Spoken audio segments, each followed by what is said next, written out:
All right, testing, testing. Hope you guys can hear me okay. I'm gonna go ahead and check something out real quick. First time doing a YouTube live stream. Um, so just to get things started, I wanted to do a quick live stream on the differences between and the similarities between Muslim matchmaking and Indian matchmaking. As a follow-up to the show I had the other day with Vyasar Ganesan from Indian matchmaking. And I know I touched upon some of those things, but I kind of wanted to give a quick little outline of how it all works, at least from the Muslim matchmaking point of view, because I know I threw some bits and pieces of my own experience, but I wanted to kind of like outline it for those folks who maybe miss some of those details, because I know we had a lot of like banter going on. Okay, so starting with Muslim matchmaking. So when a Muslim person who's practicing, who's like, I guess, seeking to practice the religion of Islam in a proper way, there isn't a concept of dating. You're not going to just casually meet somebody of the opposite gender and then go on dates and then that kind of thing, right? However, the question is, how do you meet someone that you're interested in? So there's many different ways. So there's the networking way, which is the use of the matchmaker that was outlined in Indian matchmaking. And an individual like Sima Auntie, if you're in the subcontinent, might be called, they call a rishta auntie. Like a rishta is a person who, like, I think it's kind of an engagement. It's an Urdu term, which I'm not too familiar with, but I use the same kind of terminology. So these kind of people will find you people that might be compatible for you, right? So in the case of me and my wife, there was an individual who was friends with both her dad and my dad, who thought we would be a good fit, even though we had never met, right? So these are the kind of ways you do it. You could also meet somebody through your community. Like, so let's say there's somebody in your hometown, and that's what you'll see somebody, you're naturally attracted to them, and then you start inquiring about that individual. You might like reach out to, so for example, the way it might work is, if I was interested in, they say that the Muslim Student Association is also known as the marriage Student Association or something, the Marriage Student Association, because people from MSA tend to maybe get married eventually, right? So let's say there's somebody, I'm involved in the Muslim Student Association, and then I am interested in somebody from the association or somebody on campus. How do I go about going? So generally, you wouldn't be as forwarded as asking the girl herself, right? You might want to do something like reach out to a friend who can then connect you and then see if there's like some kind of mutual interest, right? So that's one angle. The other angle, and this is something that I've done as well, and it didn't work for me, but it's worth a shot, is that you get right to the point, is that you find out who that person's wali is. So in Islam, there's this concept called a wali, or a guardian. The male guardian, typically of a woman who's typically, and this really comes into play when this woman has never been married before, right? So it could be like an older brother or a father.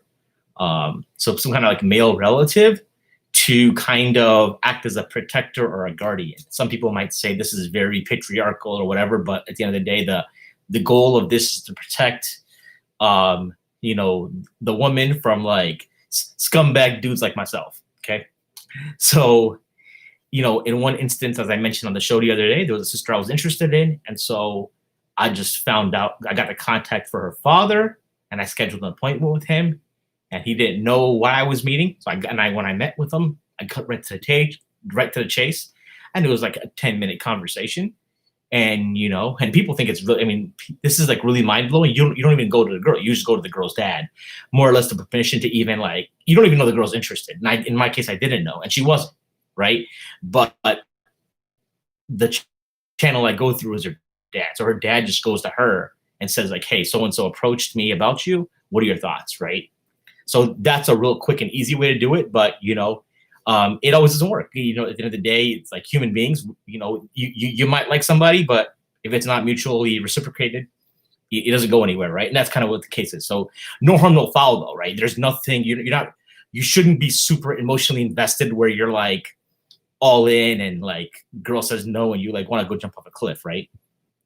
So on the flip side, it can happen from the girl side as well. The girl can initiate something to a guy through various means. Like, for example, in my case, there was another situation where somebody sent me an email expressing interest in marrying me, and said if I wanted to proceed, that I could contact her father, right? And then we could like kind of go from there and, you know, proceed and get to know one another. But again, there wasn't any interest on my end, so it didn't go anywhere. I just politely declined, but I appreciated that they're very forthcoming about it. So these are very like textbook scenarios. And so I would say even the way I went about my own marriage was very, very textbook.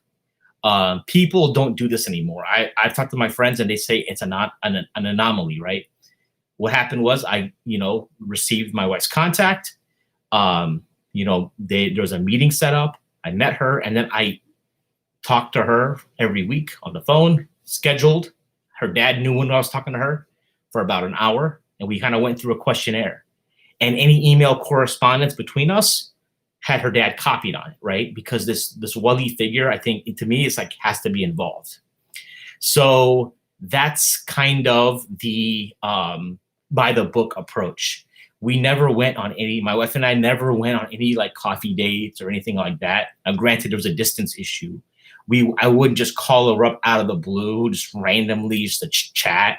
It was very scheduled, very regimented.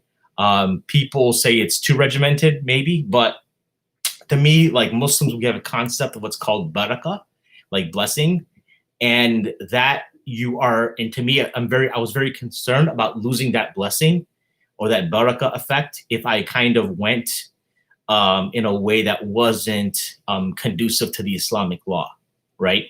So, and then again, as I mentioned the other day, once we were engagement doesn't give you any kind of special like preference. You don't get to do, because like in Islam, there is no physical touching between men and women if they're not married to each other, right? Now, personally, I do handshakes as a, you know, someone who works in the professional world, etc. You know, and I do acknowledge there's some kind of custom kind of dictate certain things, but there's a limit too. I wouldn't casually hug every girl I see either. I mean, that's a very common practice in the U.S. is that, you know, people of opposite gender all hug each other, right? So that's more or less how I would outline the Islamic viewpoint. My situation, again, varied by the book.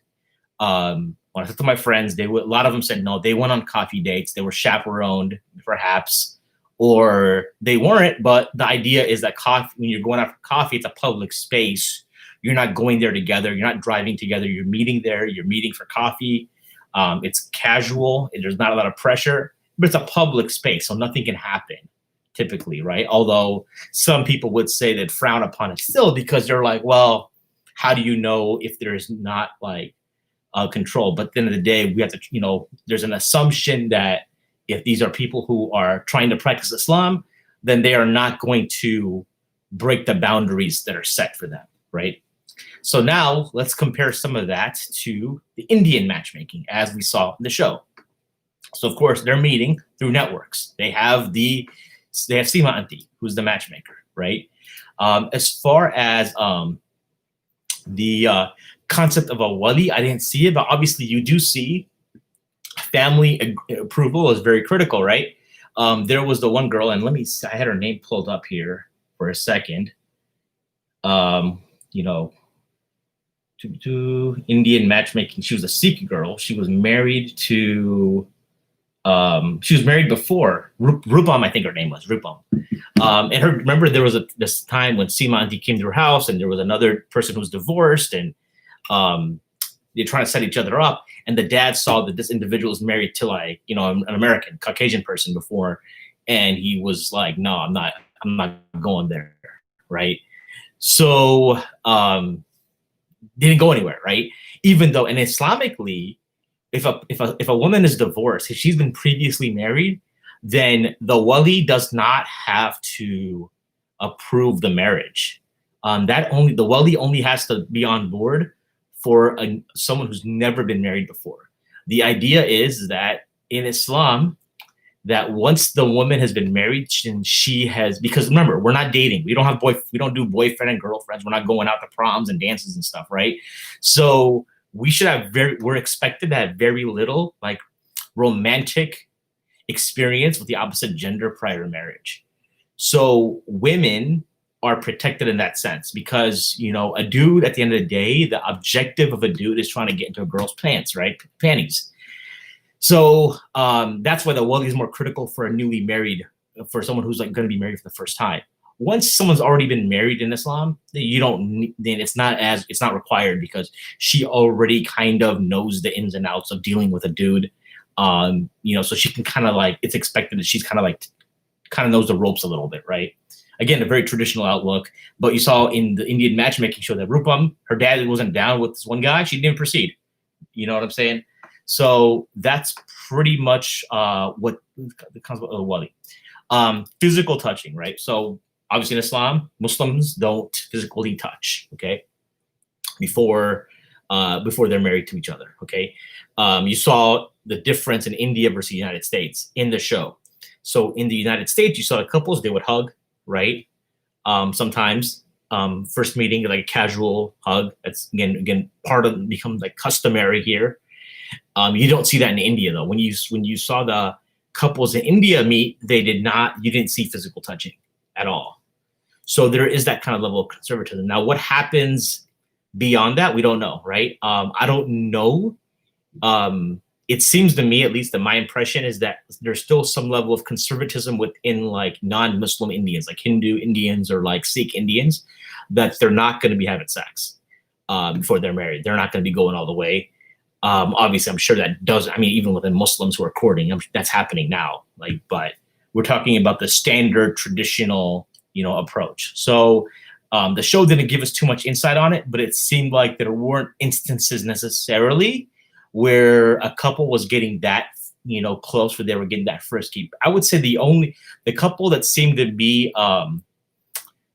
like, as far as from a physical point of view, like really comfortable with each other at the, you know, in the beginning of the show is Nadia and Vinay. But again, it just kind of, you know, I think his name was Vinay, the dude that like ghosted her at the end, right?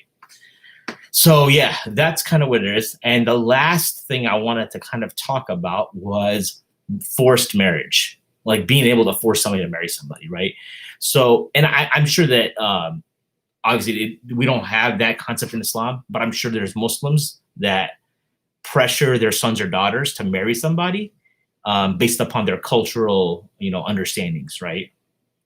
But it gets conflated. You saw the instance with Akshay in Indian matchmaking where there's this, you know, his mom says, like, if you don't pick somebody by now, then we're just going to pick for you, right? I don't know if she really think that's like mom's rhetoric, or like just to like tell him to make his mind up, or like if she really was going to go forward and do it, right? So those are some of the comparisons that's kind of an outline. If you have any questions, you can email me at info@sultansneakers.com. This is something new. I've never done a live stream before on YouTube. Been doing it on Facebook, but I just want to do a quick follow-up. People really like the show with Vyasar. His name is like forgot his name for a second. It's kind of pretty bad. Forget your guest name, you know. But yeah, if you have any questions, comments, you can email me info@sultansneakers.com. Comment below, subscribe, like, tell your friends about the channel, and I am out.